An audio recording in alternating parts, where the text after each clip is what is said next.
আসসালামু আলাইকুম। আজ আমরা শুনবো আশার আলো গল্প।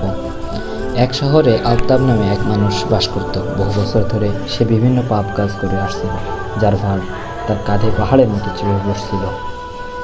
একদিন সে তার অতীতকে ভেবে হতাশায় ডুবে গেল। তার মনে হচ্ছিল তার পাপ এত বড় যে আল্লাহ কখনোই ক্ষমা করবেন না। প্রতিদিনই সে দুঃখ, অনাস্থা ও ভয় নিয়ে জীবন কাটাচ্ছিল। তার দিনগুলো কাটছিল এক অসহনীয় যন্ত্রণার মধ্যে দিয়ে। একদিন আফতাব তার বৃদ্ধ বন্ধু করিমের সাথে দেখা করল। করিম ছিল একজন জ্ঞানী ও ধর্মপ্রাণ ব্যক্তি। আফতাব তার মনের সব কথা করিমকে খুলে বলল। করিম মনোযোগ দিয়ে আফতাবের কথা শুনল। তারপর একটি হাদিস শোনালো, যা রাসূল সাল্লাল্লাহু আলাইহি সাল্লাম বলেছেন, হে আদম সন্তান, তুমি যদি আমার কাছে দোয়া করো এবং আমার কাছে আশা রাখো, আমি তোমার সমস্ত গুনাহ ক্ষমা করে দেব। এই কথা আফতাবের হৃদয়ে যেন এক নতুন আলোর ঝালকে নিয়ে এলো, আর এর ভেতরে অন্ধকার ধীরে ধীরে দূর হতে শুরু করলো।